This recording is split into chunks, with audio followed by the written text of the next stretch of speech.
So this is me earlier today enjoying the waterfall right in the center of town in Greenville, South Carolina, on a day trip that me and my lady took today. Now, what does this have to do with the book of Revelations and the fact that people are saying the prophecies of Revelations are happening today? Well, one of those prophecies is that all the water on the planet, the waters of the ocean, the waters of the seas, the waters of the rivers, the lakes, and the streams are all supposed to turn blood red. And many times in the 51 years that I have lived, I have heard Christians, when there's an occurrence of red tide, red algae, that it's the sign of the end times. It was prophesied in the Bible. But yet, they love to pinpoint one little location where there's a little red in there, and they say that it's the sign of the end time.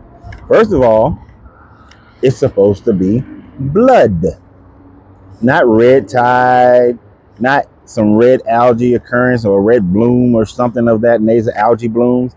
It is supposed to be a blood, reminiscent to this fabled story of Moses making all the waters in Egypt into blood.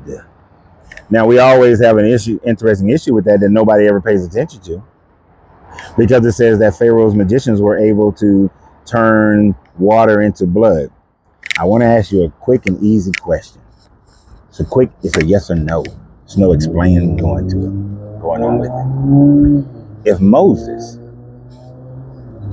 first turned all the water in Egypt into blood, it says even the waters that were in people's pots turned to blood.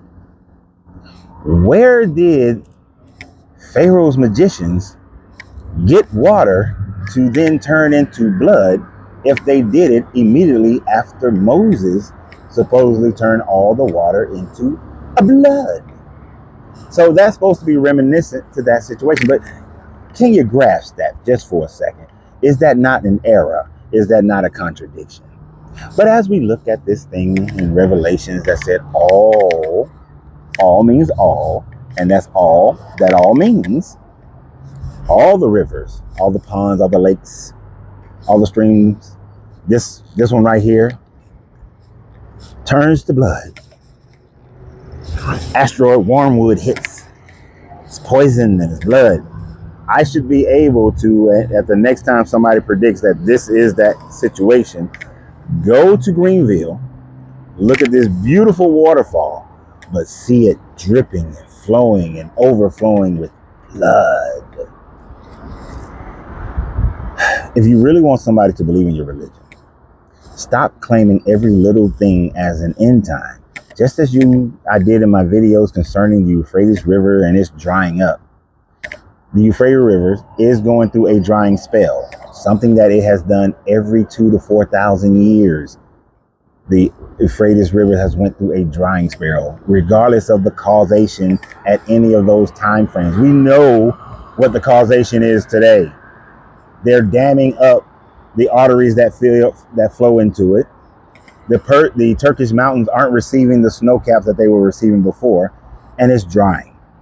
But over time, it will fill itself.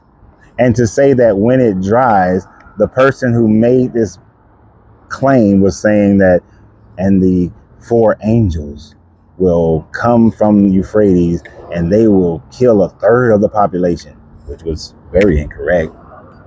It just says that those 4 angels will be at the Euphrates when that's supposed to happen. But there are a bunch of other prophecies that's supposed to happen first. But when the Euphrates River dries up, it says that the king of the east, the Antichrist, will use it as a road, and he will have his military person and his religious person next to him, and demons will come from them.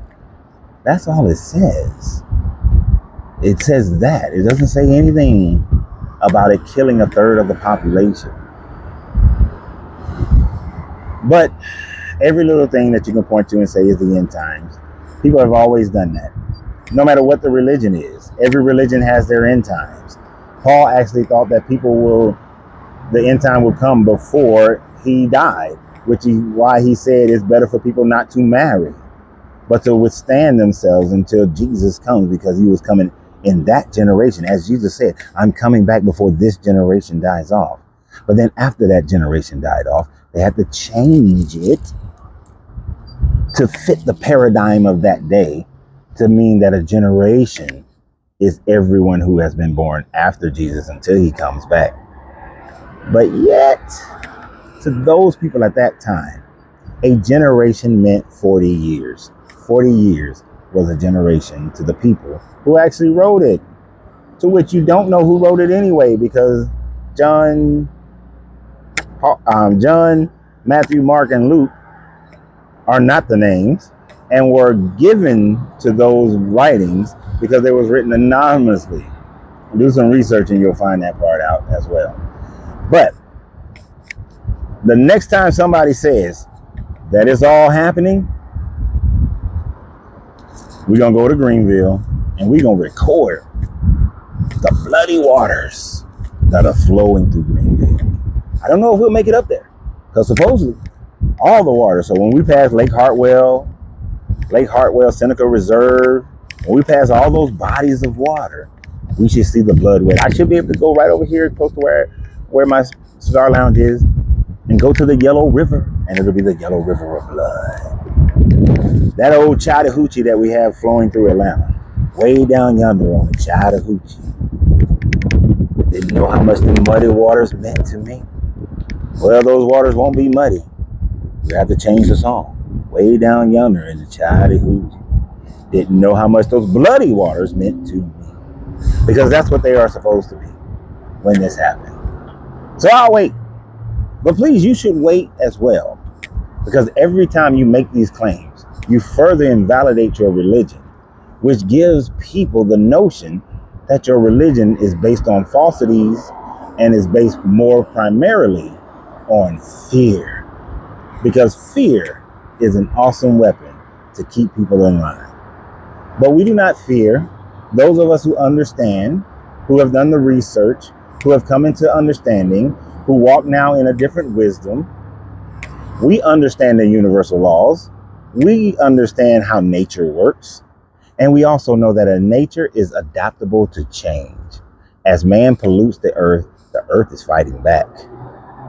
The earth is fighting back. We saw that during COVID, when man was not as involved with the earth, not moving around as much, not driving as much, not consuming as much, waters cleared up.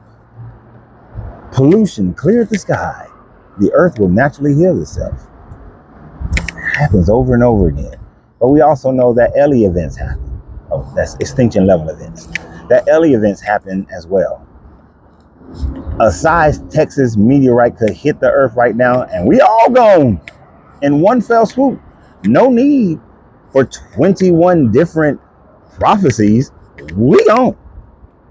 If the super volcano in Yellowstone were to erupt, or the super volcano that sits beneath Vesuvius in Napoli erupts, we all gone.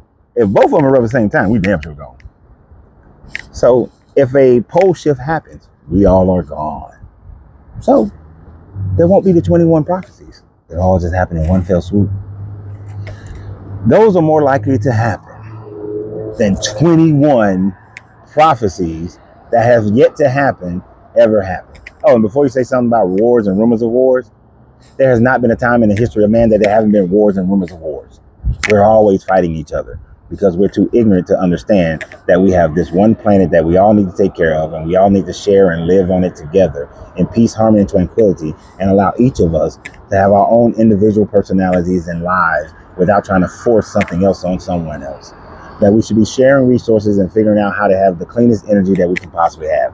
Those are the things we should be doing if we had any kind of consciousness that was close to the level of the all. But it's not what we're doing, which shows the low consciousness of the planet. But it's okay, because we all won't be here for all that BS anyway. So y'all have a great day. And remember that you have to free yourself to be yourself, because your greatness is not negotiable. Good journey, good vibrations.